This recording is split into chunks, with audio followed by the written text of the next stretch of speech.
Well, let's talk about the weekend football. We'll start with college football real quickly. First of all, the top 10 teams. I would say even the top 15 teams, they weren't idle. They had to do this week. They all won their games by big margins, and there was really nothing on schedule this week that was really good, except for that one game I told you about. Number 7, Washington. Number 8, Oregon. That was the game of the weekend. And boy, what a good game it was. Two Heisman hopefuls, quarterbacks, Penix Jr. of Washington and Bo Nix of Oregon. What a game. If you loved offense and if you liked some good quarterback play, that was the game for you. Of course, those are two of the three quarterbacks in the Pac 10 this year going to be running for the Heisman along with Caleb Williams of USC. But we'll get to Caleb in a moment. But what a game. If there was one game you had to watch that weekend for college football, it was that game, and it did not disappoint. What a game. Of course, Penix Jr. throws a late touchdown pass, and Washington holds on. Of course, this game came down to about four fourth down calls. One at the end of the half, which Oregon decided to go for it instead of kicking the field goal, which made no sense considering it would have put them within one, and they were getting the ball at the start of the second half.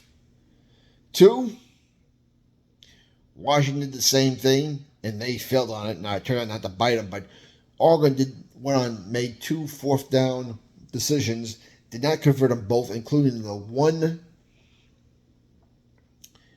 and which turned the ball over on downs and gave Washington really good field position because he just missed him. But that was a really good game. The other games that stand out, well, they weren't really games that stood out, but I was shocked by this one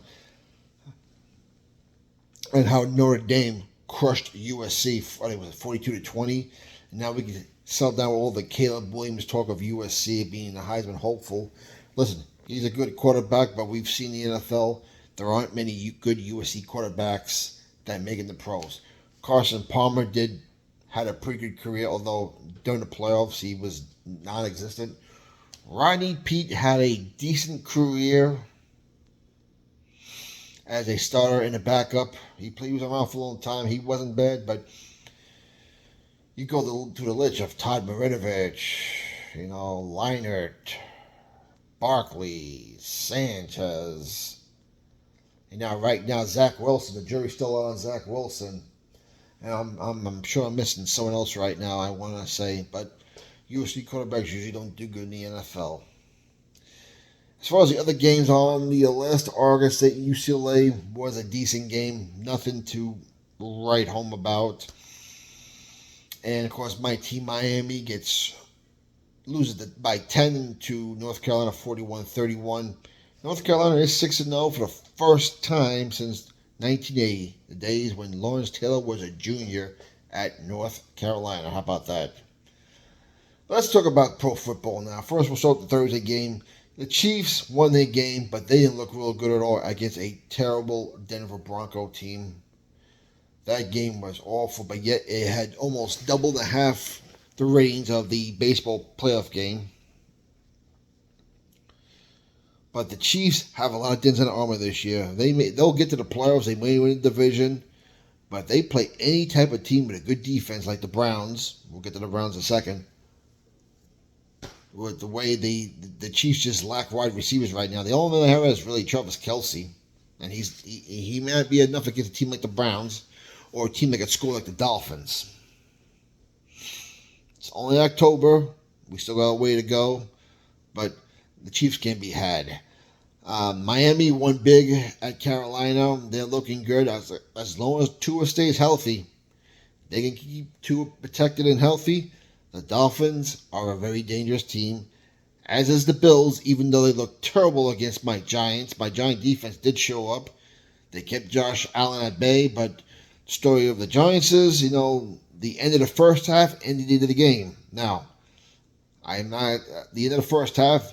I didn't get why they were trying to run the ball in when they had no timeouts. You should be trying 3 types of pass plays and then kicking the field goal.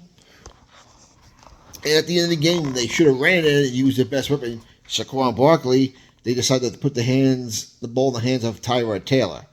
Now listen, Tyrod Taylor did not do such a bad job, but the Giant offensive line is garbage. And unfortunately for my Giants, this is not a problem that's a quick fix or is going away. As a result, of course, we had the one big pass interference at the end, another one that should have been called in the end zone that wasn't. I don't know why. He held on the whole time and never turned around to look at the ball. But hey, when you're a terrible team, you don't get those calls. So, Giants lose. As for the other New York team, the Jets, their defense. This is the weekend of defenses in the NFL.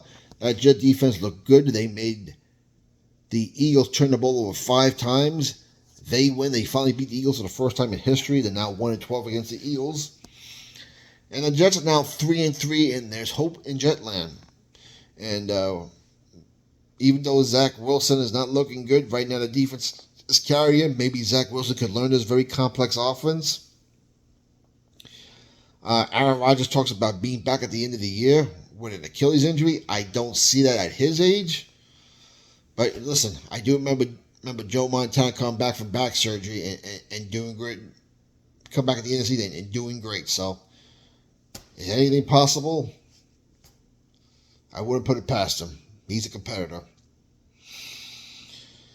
Now, speaking of the Browns defense looked great against that 49ers offense, and Brock Hewitt finally has a loss under his belt. The Browns upset the 49ers, despite the fact that P.J. Walker was playing instead of Deshaun Watson. P.J. got away with a few mistakes and totally got away with what could have been some really bad mistakes.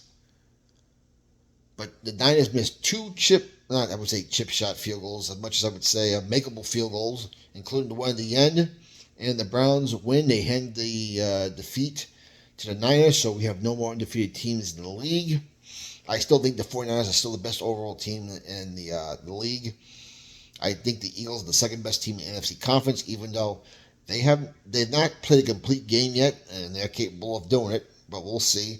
I still think the Cowboys, who won their game last night, 2017, against the Chargers, is the third best team. Now, people say, what about the Lions? What about the Lions? Well, listen, these are the Lions. And the Lions don't have a history of winning, and they play in a poor division. I think ultimately they will be the 3 seed because they'll take advantage of that weak division. And if you look at their home schedule, there's no reason why they can't go undefeated at home this year. There just isn't. So, you got the Eagles and Niners with a loss. The Lions win again. Cowboys did what they had to do.